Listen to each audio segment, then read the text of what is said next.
So come to the question answer session of session number 6, treatment, the AMNMT for the shoulder. Okay. See, there was a question on numbness. Patient is having numbness in the hand. Okay. Frozen shoulder historically. Okay, restriction and then pain. But now presenting with clicks also, and pain on lying down on the same side, and also pectoralis minor area region also there is pain. And the primary concerns of the patient are to do with must be, okay, either the numbness if it comes in the night, okay, if I can understand, because what I suspect is pectoralis minor. Okay, you are telling the region pain, but if you examine the myofascial restrictions of pectoralis minor, okay, whenever you lie down on that side of the shoulder also protracts, okay, when we lie down. So pectoralis minor will be in shortened position throughout the night. Okay, and the next one is numbness can come in ulnar nerve distribution, okay, which is the lower part of the thoracic outlet, okay, syndrome, pectoralis minor syndrome. And remember, frozen shoulder range of motion restriction, glenohumeral, but the clicks can be from acromioclavicular. Okay, pectoralis minor is pulling the coracoid, and coracoclavicular ligament is there. Okay, coracoclavicular ligament will pull the lateral end of the clavicle, okay, with the anterior tipping of the scapula. Anterior tipping happens because pectoralis minor is tight. Okay, so lateral end of the clavicle. So acromioclavicular clicks can be there. It may not be clicks. I would suggest it to be crepitus. Okay, more. If you are trying to deal the difference between clicks and crepitus, clicks will come only once. Okay, and it will come only in the end range of the movement. Okay, with movements, every movement in separate directions, it is like means it is crepitus. Okay, so that means again degeneration of the acromioclavicular joint. Okay, and instability definitely. So there, if you are, this is directly tells that you have to evaluate for numbness, means if it is medial fingers, ulnar nerve neurodynamics, and myofascial assessment of pectoralis minor. Okay, and if it is for shoulder joint restriction movements, you will try to see whether there is any compensation from the scapula, first thing. Okay, and then rectify the scapular mobility versus the glenohumeral mobility, and then give the treatment. Okay, in that direction. That is individual itself. You will help with either articular or myofascial or neural. Although the problem is combined, okay, don't start with the combined AMNMT treatment. Okay. If you are starting combined AMNMT treatment, what you should do is ulnar nerve should be offloaded. Okay. So, for example, this is the ulnar nerve loading position. Okay. So you offload, flex, internally rotate. This will come like radial nerve. Okay. Radial nerve position is actually an offloading for the ulnar nerve. Okay. And the same way, radial nerve loading, which you are doing, if you are offloading, okay, it will come like ulnar nerve position. Okay, ulnar nerve loading position is radial nerve offloading. Radial nerve loading position is ulnar nerve offloading. Okay, it's easy to remember like that. And the hemiplegic position, upper limb position, is offloading for medial nerve. Okay, so always remember, you can offload the nerve. Okay, ulnar nerve offloading you have done. In this position, you can do the scapular mobilization or the glenohumeral mobilizations with rigid tape to the acromioclavicular joint. Okay, because you are suspecting instability in acromioclavicular with crepitus, so you put the rigid tape there. Okay, and if you want to control the stability in acromioclavicular, I reminded you in the shoulder girdle that you have to activate the upper trapezius and the deltoid. Okay, so when you activate both the muscles above and below the, or medially upper trapezius, laterally is deltoid. Okay, for the acromioclavicular joint. So that stability will be taken care by these two co-contraction. Okay, minimal. So with the rigid tape. And the next one is going to be the glenohumeral mobilization as per the direction of restriction. Okay, so if you are finding that it should be residual restriction 30 degrees, that means try to include the thorax. Okay, and see if you can help the patient better. Okay, that is better. Clear? End range restrictions will be treated by thoracic mobilizations. Okay, together rotation, the contralateral rotation. Okay, thorax mobilization, and even thrust also thorax. If you want to give separately, give the thrust as an articular technique. No need to do in the combined neural or the myopathy. Okay, so that way. Right.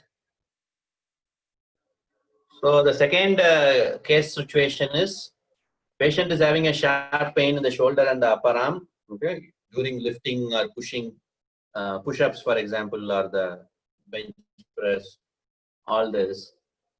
The consideration is whether to stop the gym workout. Okay, because it has caused a sharp pain. First and foremost, whether it is the long head of bicep strain. Okay, which may be because of poor flexibility. Mostly which happens in people who work out in the gym because they work the biceps too much. Okay, because of that overactive biceps, the tendon will be lengthened. Okay, so during the shoulder movements, instead of the rotator cuff being activating, the long head of biceps tendon will take the load. Okay, and that will go for the strain. Okay, so you might begin with a trigger point release for the biceps. Okay, and then rotator cuff centering activity, okay, for the stability, and then scapular stability, middle and lower trapezius. Okay, and after that you can continue with serratus anterior and activation and go ahead for closed kinetic. Don't do open kinematic. Okay, don't do this or taking the bench press. What you can do is actually do the push-ups. Okay, there is no problem in doing the push-ups. Okay, but if you see that the activation is not proper, the rotator cuff is not activating properly, serratus anterior co-contraction is not coming properly, then you need to delay the that action alone. Okay, which is actually preferably if patient is having open kinematic chain when they are lifting the weights. Closed kinematic, when you ask them to do, they will not have symptoms mostly. Okay, because we are reversing the origin insertion. Okay, concentric work, it becomes eccentric. Okay, when you use the body weight. So either way, you are going to have a better, safer progression. Okay, especially avoid telling the patient that discontinue the same workout, because what will happen is it will develop the fear avoidance. Okay, the patient will also think that unless there is a partial tear which is confirmed on diagnostic ultrasound, where you don't want that to aggravate. Okay, don't try to refrain totally from that strengthening. You just tell that open kinematic strengthening not needed. You do this closed. They won't understand what is the difference. You just have to tell that you want to build the chest now. So instead of lifting the weight, use your body weight. Okay, and patient is also happy.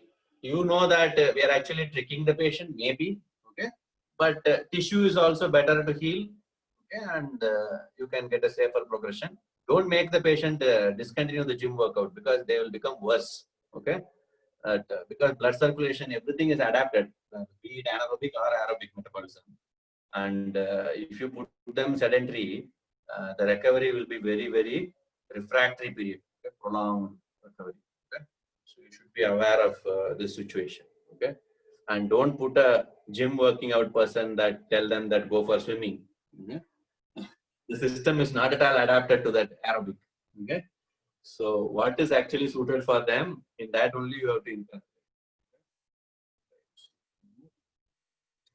Why there is a recurrence of pain? Okay, in gymming, that means that either the technique which the person is doing in the gym, particularly, okay, that modification has to be done. And next thing is, of course, the fatigue levels. Okay, sometimes we tend to work out too much in the gym. Okay, we look at the mirrors and the mirrors are actually kept like some type of concave, convex mirrors. So it will make you look like you are having so much of muscles. Okay, and and the other thing is, of course, the other partners who are working out in the gym. Okay, so they all will influence your. Sometimes girls doing the treadmill there. So when you are working out, you will be trying to lift the bigger weight, and then she. Okay, once they move, only you will be like, Okay.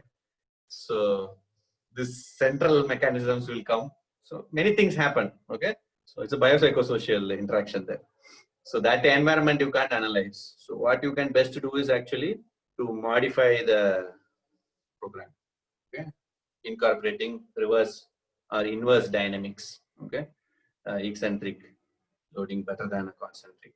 Okay. The same thing for rotator cuff.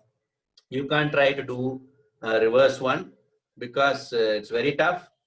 The tendon is not what to say equal size both the sides. Origin is more broader, insertion is narrow. Okay, if you are activating the rotator cuff in a reverse origin insertion, they will move the scapula more, and the scapula Kibler 3 and all will come. Okay, dyskinesia. Okay, so you should be aware that excessive scapular control should be there. Then only you can activate rotator cuff in a closed kinematic chain. Okay. Otherwise, you should always see rotator cuff should be trained open, be it theraband in the scapular plane. Okay. And just to take it in scaption, because in scaption, full movement, full range throughout 0 to 180, all the 4 rotator cuff muscles are equally active. Okay.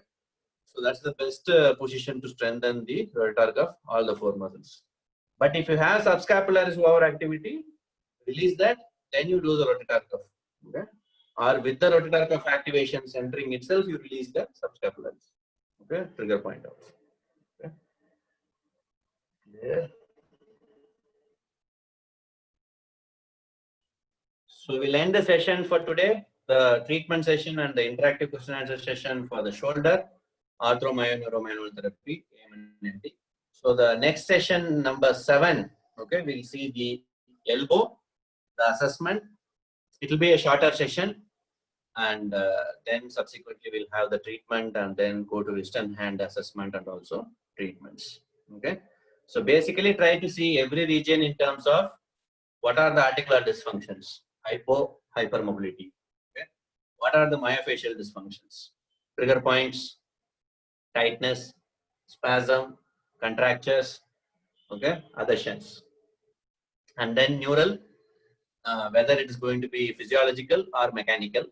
Okay, and mechanical problem is sliding dysfunction versus tension dysfunction. Okay, and be it because of a compression or be it because of an injury or because of a neuropathy. Okay, so try to get the same algorithm going, and then it will become very easy to see that elbow, medial collateral, lateral collateral ligaments. And if you see for tendinitis, it's going to be common flexor, common extensor, and triceps tendinitis. Okay. So one side is golfers, other side is tennis elbow, other side is student's elbow. Okay. So there is no teacher's elbow. Okay. So these are all things you should just keep in mind. Okay. What are the common differential diagnoses? What are their pathomechanics? So a cubital tunnel syndrome, which is medial side, will be with medial collateral. Okay. It will also be with the flexor carpi ulnaris or the pronator teres. Okay. So whereas radial nerve supinator syndrome, okay, supinator or brachioradialis myofascial, and humeroradial, okay, articular, okay, because laterally there. Posteriorly means humeroulnar, polycranon, and the triceps contraction, also radial nerve to some extent, okay, because the lower part of the arm, the radial nerve is there. Okay, so that's where we are clear. So we will go with these sessions going on till Saturday. We don't have this session on Sunday. Okay, and this Sunday actually announced the free webinar, okay, the sports webinar. It's a sports physical therapy on-field sports injuries, 6 to 7:30. Okay, 1.5 hours webinar. That will be free for everyone, but I don't want to encourage all members doing this sports course for free. Okay, that's why I have not circulated to the members yet, but I have announced it on indirectly. Okay, I have not yet posted on the AOMPT page. Okay, but other WhatsApp groups it was posted. Okay, so presently enrolled people, all of you will get the free seat there. Okay, So the priority is there, because currently whoever is joining all this, let them have the benefit of having that also. Because whoever attends that Sunday sports webinar will get 25% discount in the upcoming 10 webinar series on sports. Okay. So that's going to be a huge, you will save 500 rupees there. So that's by attending the free webinar. So that's the big thing. Clear? Yeah. Ritu ma'am is happy that she's getting bonus every day. Yeah. Either way. So see you all. Bye bye. Good luck. Okay. So meet you tomorrow for elbow.